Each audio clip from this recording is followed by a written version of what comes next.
नमस्कार विद्यार्थियों। हम चर्चा कर रहे हैं जयशंकर प्रसाद कृत महाकाव्य कामायनी की और कामायनी के श्रद्धा सर्ग की। ये श्रद्धा सर्ग आपके पाठ्यक्रम में बीए पार्ट राजस्थान विश्वविद्यालय के बीए पार्ट तृतीय और एमए प्रीवियस दोनों में चलता है। हो सकता है या है भी कि बीए पार्ट तृतीय में श्रद्धा सर्ग पूरा नहीं है, लेकिन एमए प्रीवियस में ये पूरा का पूरा सर्ग आपके पाठ्यक्रम में मौजूद है। मैं इसके बारे में विस्तार से चर्चा करने का प्रयास कर रहा हूँ। याद रखिएगा कि इसकी काफ़ी कड़ियाँ होंगी। आपको पूरा अगर सर्ग को पढ़ना है तो सारी कड़ियों को टच करते हुए आगे बढ़ना होगा। हालांकि मैं प्रयास ये कर रहा हूँ कि मैंने जिस जगह से पहली कड़ी को छोड़ा है, मैं उस संदर्भ को बता करके अपनी बात आगे की शुरू करता हूँ। फायदा उसका ये होगा कि आपको ये इस बात का अंदाज़ा लग जाएगा, अगर बीच में से आपने किसी कड़ी को पकड़ने का प्रयास किया या देखने का प्रयास किया तो आपको ये इस बात का अंदाज़ा लग जाएगा कि इससे पहले क्या चल रहा था। और व्याख्या पार्ट की सबसे बड़ी खूबी ये होती है कि हमको उसको चार भागों में विभक्त करना होता है: संदर्भ, प्रसंग, व्याख्या और विशेष। तो प्रसंग का हमें अगर पता नहीं होगा कि हमने इससे पूर्व में क्या जिस चीज़ को हम पकड़ करके बैठे हैं उससे पूर्व में क्या हलचल रही होगी, तो वो व्याख्या पाठ अधूरा रहेगा। तो मैं प्रयास कर रहा हूँ कि उस प्रसंग को भी मैं साथ साथ आपको बताता चलूँ, ताकि आपको किसी चीज़ को समझने में दिक्कत नहीं हो। हमने इससे पूर्व देखा कि मनु श्रद्धा के सवाल का जवाब दे रहे हैं। सवाल ये था कि मनु से श्रद्धा पूछती है कि तुम कौन हो। वो बताने का प्रयास कर रहे हैं कि मेरा जीवन ही लक्ष्यहीन है। मैं उस हवा की लहर की तरह हूं जो इस संसार सागर में भटक रही है, लेकिन उसे जाना कहाँ है इसका अंदाजा उसे नहीं है। मैं उस राज्य की तरह हूं जो उजड़ चुका है, और जो राज्य कभी समृद्धशाली था और उसके उजड़ने पर जिस तरह सूनापन छा जाता है, ठीक उसी प्रकार मेरे जीवन में भी सूनापन छा गया है। आगे वो कहते हैं कि मैं उस स्तूप की तरह हूं, उस टीले की तरह हूं जो किसी की याद में बनाया गया था या किसी साम्राज्य को जीतने की खुशी में बनाया गया था। लेकिन आज वो साम्राज्य भी नहीं रहा, वो स्तूप भी खंडर में तब्दील होने जा रहा है, जड़ पदार्थ मात्र रह गया है। तो मेरे देव युगीन जो साम्राज्य था उसके स्तूप की तरह मैं आज जड़ बना हुआ हूं। आज मेरा कोई वजूद नहीं है। आगे वो कहते हैं कि मैं आकाश में उस उल्का पिंड की तरह हूं, उस प्रकाश पिंड की तरह हूं जिसके आगे काले काले बादल छा जाते हैं, और उन काले बादलों के बीच से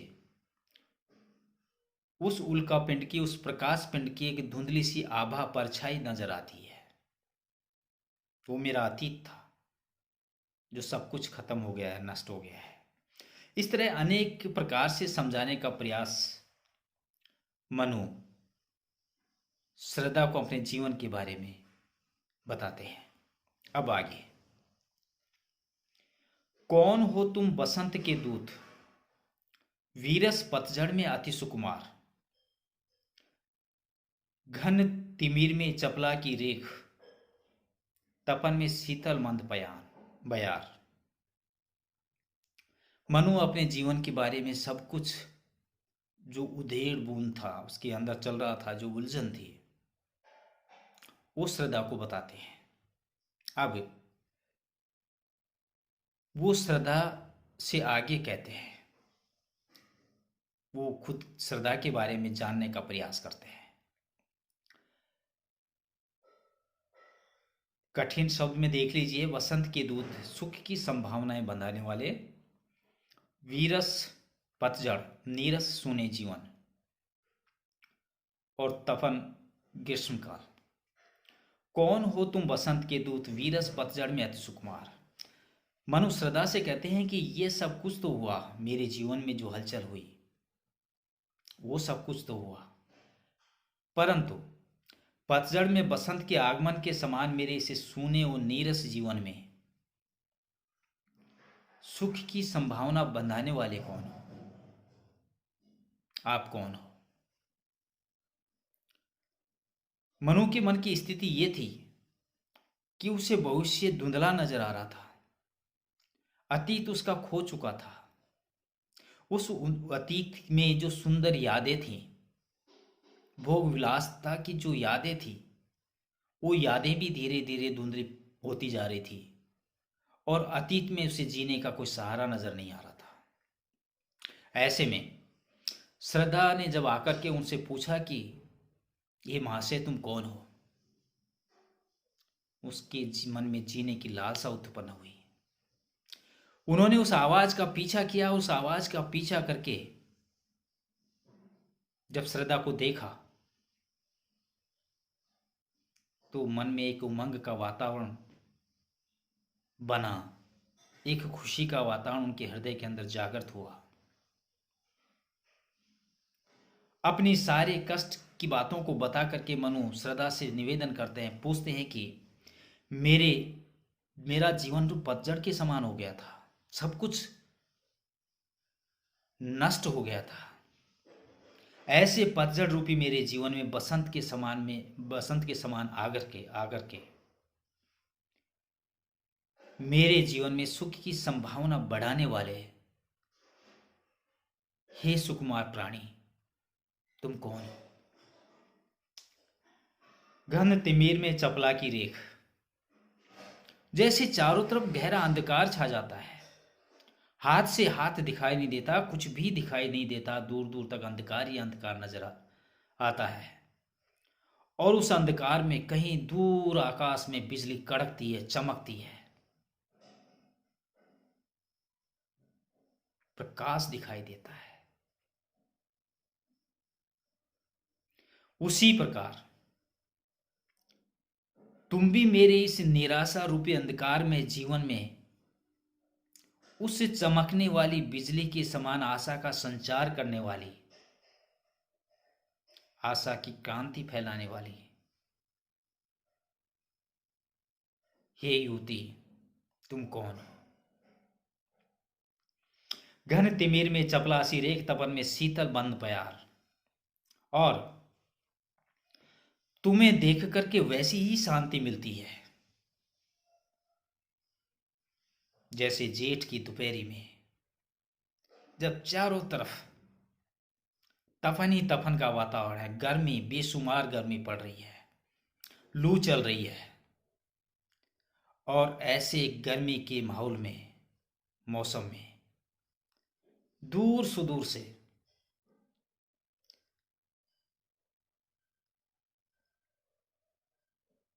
मंद पवन,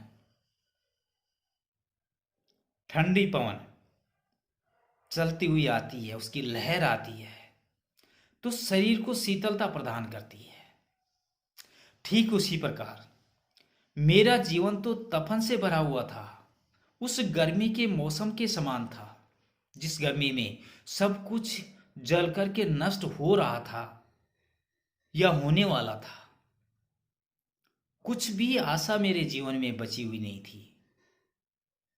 ऐसे में तुम मंद पवन चल करके, मधुर पवन चल करके, शीतल पवन चल करके मेरे जीवन में फिर जीने का संचार तुमने किया। ऐसी मंद पवन, तुम कौन हो? कहाँ से आई है? इस प्रकार का कि जिज्ञासा व्यक्त करता हुआ मनु श्रद्धा से पूछते हैं। आगे, नखत की आशा किरण समान हृदय की कोमल कवि की कांत, कल्पना की लघु लहरी दिव्य कर रही मानस हलचल शांत। नखत तारिका, कांत सुंदर और दिव्य पवित्र। नखत की आशा किरण समान, मनु श्रद्धा के लिए श्रद्धा से कहते हैं कि तुम मेरे लिए क्या हो, मेरे जीवन में तुमने क्या आकर के क्या किया, क्या एहसास मनु को हो रहा है।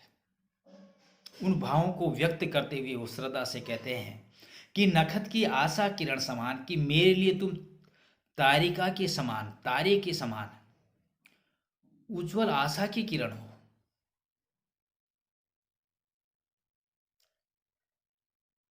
जिस प्रकार अमावस्या की अंधेरी रात में या घनघोर वर्षा के समय जब तारे आकाश में दिखाई नहीं देते हैं, चांद आकाश में दिखाई नहीं देता है, चारों तरफ घनघोर अंधकार ही अंधकार दिखाई देता है और दूर कहीं एक तारा टिमटिमाता नजर आता है।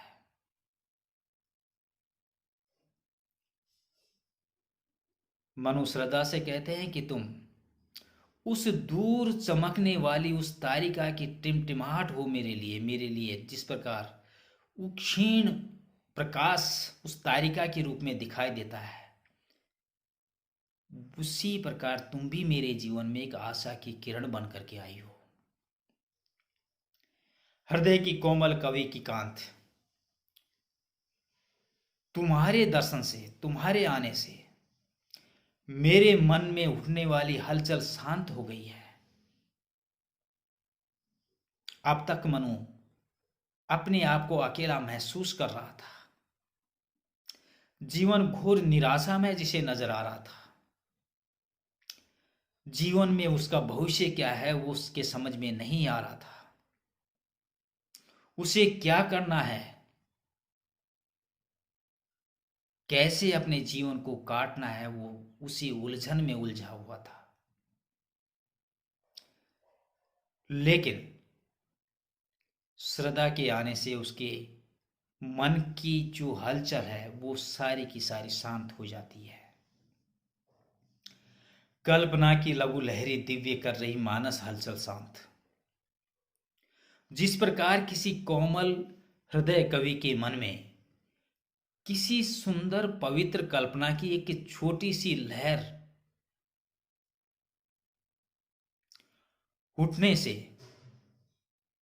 कोमल कल्पना की लहर, उसके मन में शांति हो जाती है। कोई कवि, कोमल हृदय कवि, कविता की चंद पंक्तियां लिखता है, लेकिन वो कुछ ऐसा लिखना चाहता है, कोई पवित्र कल्पना अपने मन में सुझाना चाहता है जिससे उसके मन में शांति हो, और उसे वो पंक्तियां मिल जाती हैं, वो कल्पना मिल जाती है, उसका मन शांत हो जाता है। ठीक उसी प्रकार मनु कहते हैं कि तुम्हारे आने से मेरे मन में कोमल कल्पनाओं का अंबार खड़ा हो गया।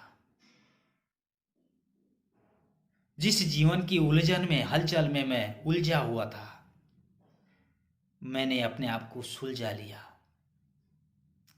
मैं उन तुम्हारे बारे में कोमल कल्पनाओं में डूब गया,